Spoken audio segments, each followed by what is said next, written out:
You're listening to the CyberWire Network, powered by N2K.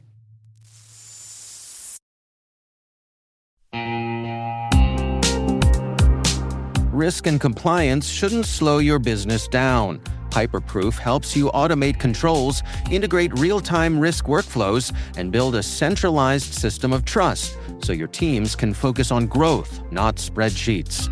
From faster audits to stronger stakeholder confidence, Hyperproof gives you the business advantage of smarter compliance. Visit www.hyperproof.io to see how leading teams are transforming their GRC programs.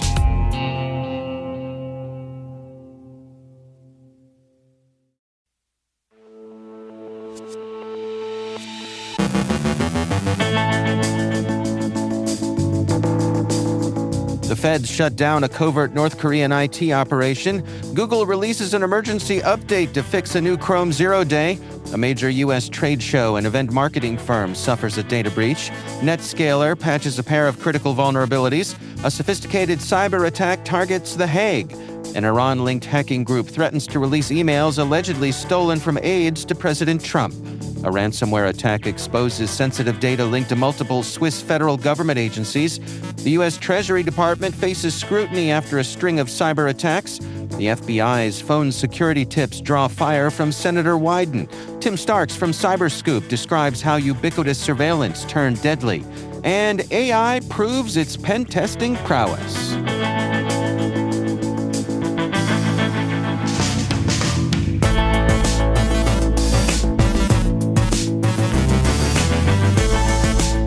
It's Tuesday, July 1st, 2025. I'm Dave Bittner, and this is your CyberWire Intel Briefing.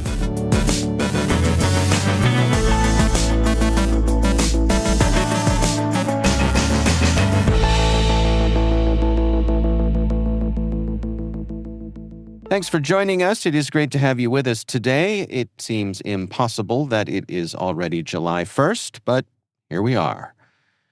The U.S. Department of Justice announced enforcement actions targeting North Korea's covert IT operations that fund its nuclear program. Authorities arrested Zhengjing Danny Wang, a U.S. citizen, for running a scheme from New Jersey that placed North Korean IT workers in U.S. tech jobs, generating over $5 million. 8 others, 6 Chinese nationals and 2 Taiwanese citizens, were also indicted for wire fraud, money laundering, identity theft, hacking, and sanctions violations. From 2021 through 2024, they impersonated over 80 Americans to gain remote jobs at over 100 companies, causing $3 million in damages. They ran U.S. laptop farms and shell companies to hide workers' identities and stole sensitive data, including AI tech from a California defense firm. The FBI seized 137 laptops and raided 21 sites in 14 states linked to the scheme. Google released an emergency update to fix a new Chrome 0-day vulnerability, marking the 4th such flaw patched this year. The bug, a high-severity type confusion issue in Chrome's V8 JavaScript engine, was already exploited in the wild. Discovered by Clement Lessing from Google's threat analysis group, the flaw could let attackers execute arbitrary code on unpatched devices. Google pushed configuration changes on June 26 to mitigate risks and released updates for Windows, Mac, and Linux the next day. While updates may take days to reach all users, they were immediately available when checked by Bleeping Computer.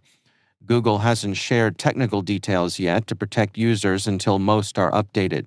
Previous Chrome 0 days were patched in March, May, and June. Nth Degree Investment Group, a major U.S. trade show and event marketing firm, reported a data breach compromising personal data of up to 39,000 people. The breach occurred between December 12th and 20th of last year, but wasn't discovered until March of this year. Exposed data includes Social Security numbers, driver's licenses, financial details, health insurance data, and medical records. Victims are mainly in Texas. The company, serving clients like Microsoft and Mercedes-Benz, began notifying affected individuals in April and is offering 12 months of free credit monitoring. For our audience, it's worth noting that Nth Degree is a provider for the RSAC trade show. Netscaler's cloud software group released updates to fix two vulnerabilities affecting Netscaler ADC and Netscaler Gateway when configured as a gateway or AAA virtual server. The first vulnerability is a memory overflow flaw that could cause denial of service and unintended control flow. The second results from insufficient input validation, leading to memory overreads. The company confirmed active exploitation of the first vulnerability and urges immediate updates as no mitigations are available. The second vulnerability currently shows no exploitation evidence. The International Criminal Court was hit by a sophisticated cyber attack last week, the tribunal announced Monday. The incident has been contained and an impact analysis is underway, though the ICC did not disclose the motive or whether data was compromised. The attack comes as The Hague hosted a NATO summit with heightened security. The ICC, which investigates sensitive global cases, was also targeted in 2023 and has previously been a focus of espionage efforts. Business operations continue as mitigation steps are implemented. Iran-linked hackers calling themselves Robert have threatened to release more emails allegedly stolen from President Trump's aides, including Susie Wiles, Roger Stone, attorney Lindsay Halligan, and Stormy Daniels. The group claims to hold about 100 gigabytes of data and is considering selling it, but hasn't shared details or contents. They previously leaked emails before the 2024 election, revealing campaign and legal communications, though the leaks didn't alter Trump's victory. U.S. officials called the hack a calculated smear campaign and vowed prosecution. The group resurfaced after recent U.S. airstrikes on Iran's nuclear facilities, with analysts suggesting Iran seeks asymmetric retaliation without triggering direct military escalation. Tehran has denied cyber espionage. U.S. cyber officials warned critical infrastructure operators remain potential Iranian targets amid ongoing regional tensions.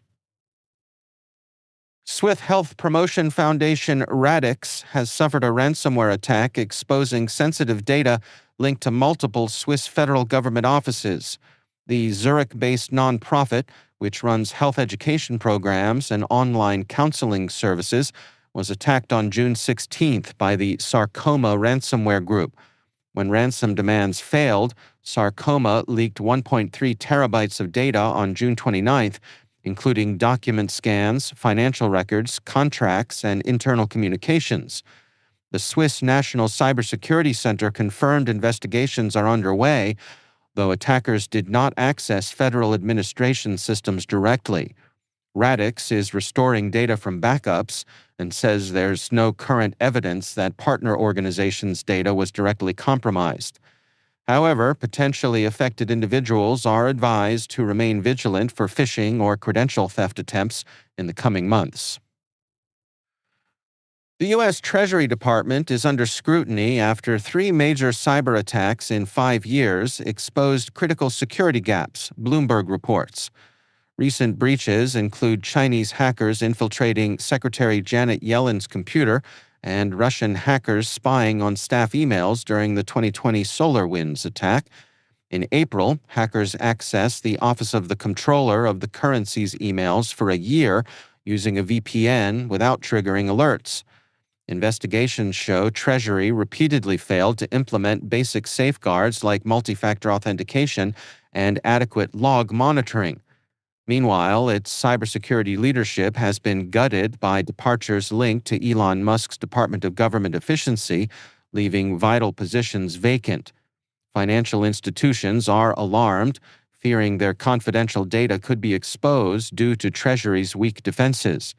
Despite a $1 billion annual cybersecurity budget, experts warn Treasury's fragmented oversight and depleted staff make it a prime target for foreign hackers, undermining trust in its ability to protect the financial sector.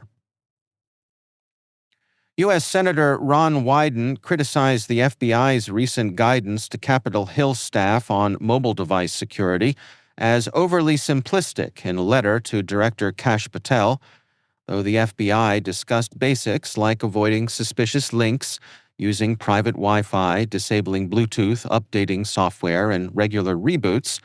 Wyden said it failed to address zero-click spyware threats used by foreign adversaries. He urged recommending advanced protections available on modern phones, such as Apple's lockdown mode and Android's advanced protection mode, as well as privacy steps like ad blockers, disabling ad tracking, and opting out of data brokers. Security experts echoed his call, recommending these features for high-value targets to counter sophisticated mobile attacks.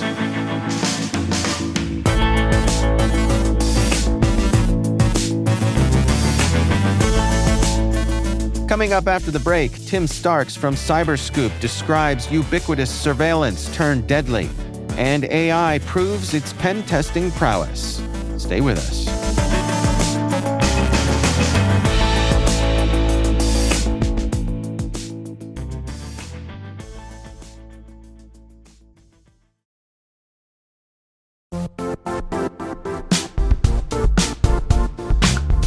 And now, a word from our sponsor, CloudRange.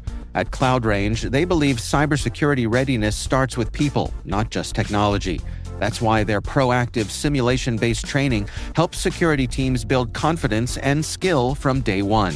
By turning potential into performance, they empower SOC and incident response teams to respond quickly, smartly, and in sync with evolving threats. Learn how CloudRange is helping organizations stay ahead of cyber risks at www.cloudrange.com.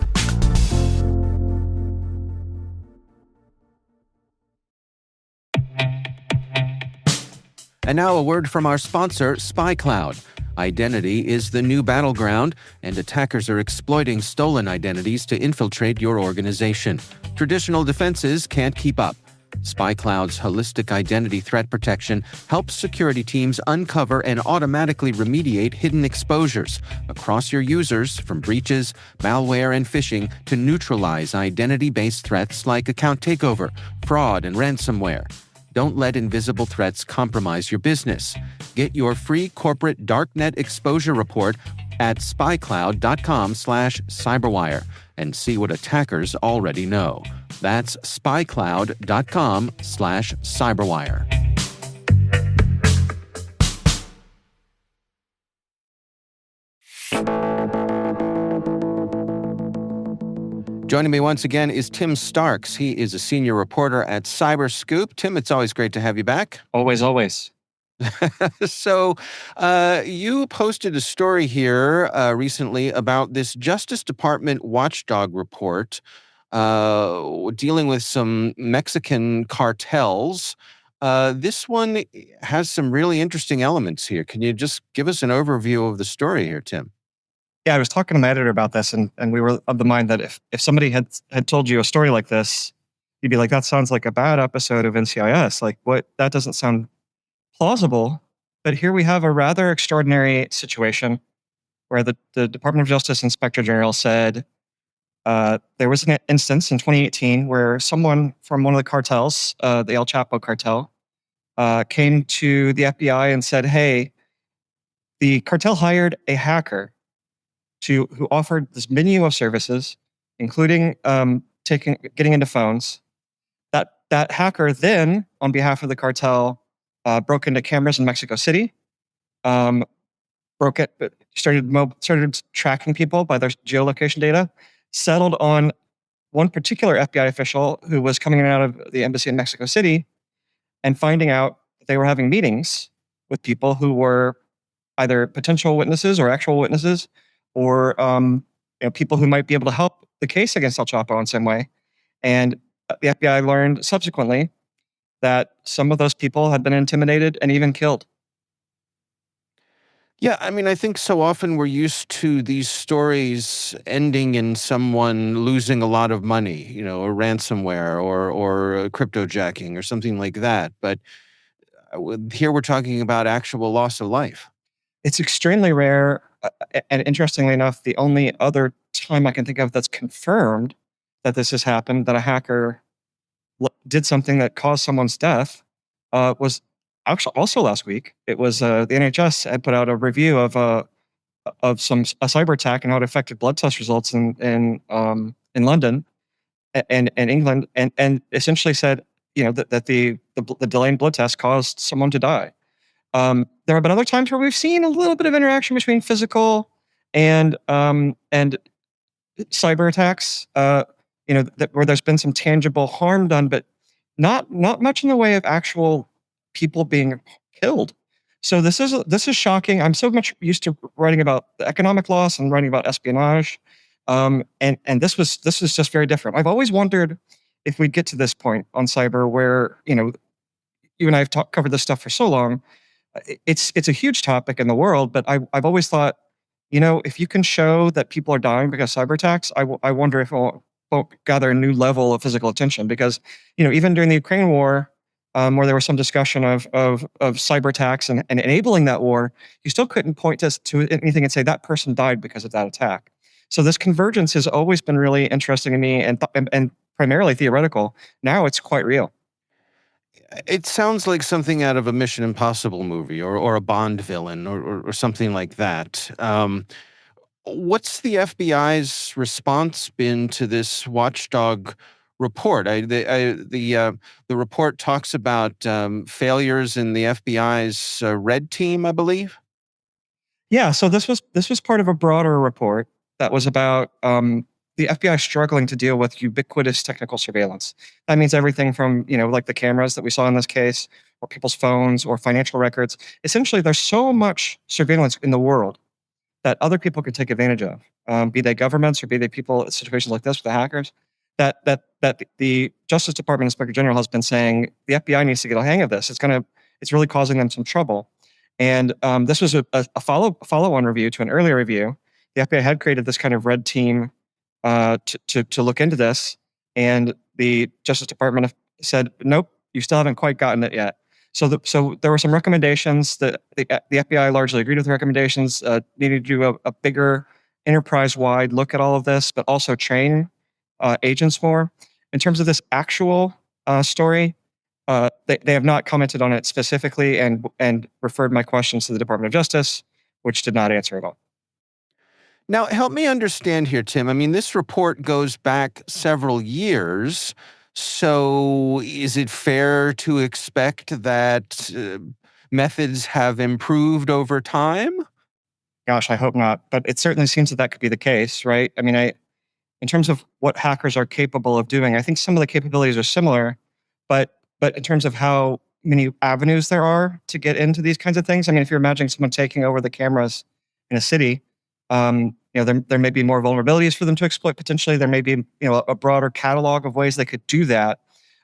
So potentially the ability of hackers to do this in situations where they haven't before might be different. Although, of course, defenses have increased as well. So we think a lot about Internet of Things. We think a lot about surveillance of phones, and in some ways, there's been some advancement and some decline in the defenses there. You mentioned earlier this notion of ubiquitous surveillance, which I think we all think about these days. Here's an example of how that's being used by the bad guys and again, ultimately leading to loss of life. Yeah, and there's been some reporting as well on the difficulties for intelligence agencies to collect human intelligence anymore, meaning just the simple matter of meeting an apartment with somebody and hoping that you can convert them to spy for you and then stay in touch with you. So this is a broader phenomenon, that ubiquitous technical surveillance, as something that the bad guys, as you say, could use. This is just maybe the starkest example of it. Yeah. What do you suppose could come out of a report like this? Yeah, I mean, I think the FBI seems to acknowledge that it needs to improve some things, like the training, to be aware of this, to do a broader enterprise-wide look at this. I think that if you say that the FBI didn't do well enough in its last update report on this, according to the Inspector General, that there's a chance that they also won't do well enough next time. But certainly the reminders are getting more prominent. And I think the fact that some of these examples, there was a largely redacted document, but this one was notably not redacted. So I think there might be some additional pressure on the FBI to shape up on this once they realize the embarrassment of some of these kinds of things. That this could be more like bully pulpit kind of pressure. That once the public knows about it and knows what's gone wrong because of it, perhaps the FBI will say, okay, now we need to be even more careful. We're not just answering to the Inspector General of our department. Yeah. No, really interesting reporting here. Again, Tim Starks is senior reporter at Cyberscoop. Tim, thanks so much for joining us. Thank you, Dave.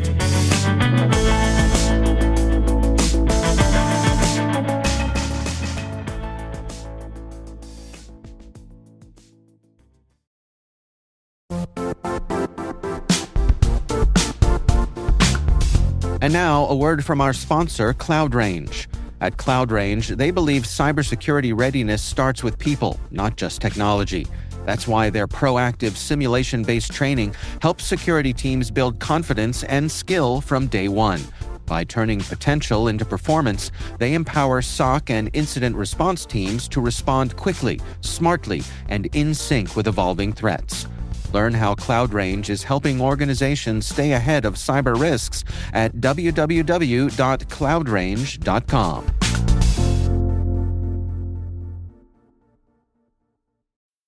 This episode is brought to you by Polestar. There's only one true way to experience the all-electric luxury SUV Polestar 3, and that's to take a test drive. It can go from 0 to 60 in as little as 4.8 seconds with the dynamic handling of a sports car. But to truly understand how it commands the road, you need to be behind the wheel. Up to 350 miles of range, the 3D surround sound system by Bowers & Wilkins. It's all something you have to experience to believe. So book your test drive for Polestar 3 today at polestar.com.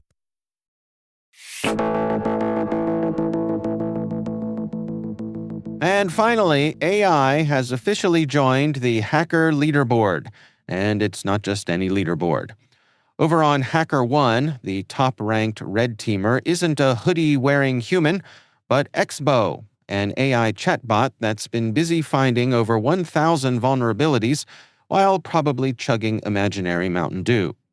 Expo outperformed 99 real hackers, identifying everything from SQL injections to a new Palo Alto VPN flaw affecting thousands. Its creators proudly say it operates like a human pen tester, except it doesn't sleep, complain about Jira tickets, or ask for raises. Experts warn this is great news for attackers, but a migraine for defenders already struggling to patch known flaws, let alone AI-discovered ones at machine speed. As security leaders lament being outpaced, Expo's triumph proves defenders aren't just fighting humans behind keyboards anymore. They're battling bots that scan, exploit, and adapt in real time. On the bright side, AI can't steal your lunch from the office fridge. For now.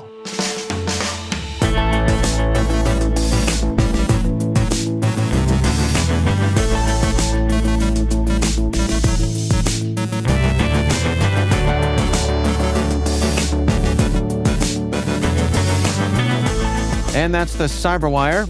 For links to all of today's stories, check out our daily briefing at thecyberwire.com. We'd love to hear from you. We're conducting our annual audience survey to learn more about our listeners. We're collecting your insights through the end of this summer.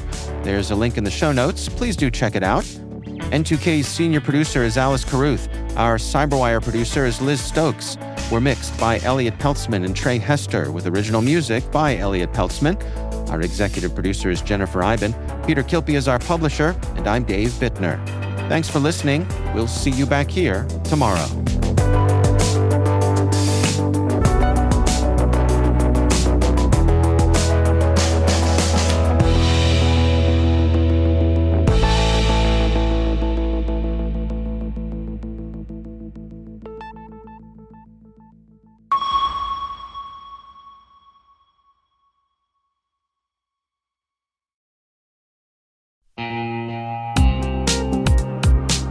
Hey everybody, Dave here.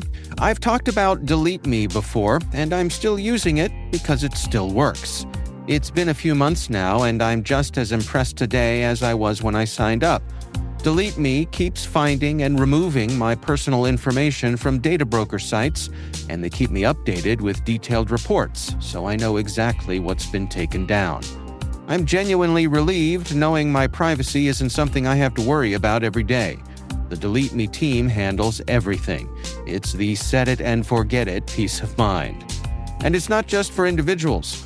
Delete Me also offers solutions for businesses, helping companies protect their employees' personal information and reduce exposure to social engineering and phishing threats. And right now, our listeners get a special deal, 20% off your Delete Me plan. Just go to joindeleteme.com/N2K and use promo code N2K at checkout. That's joindeleteme.com/N2K, code N2K.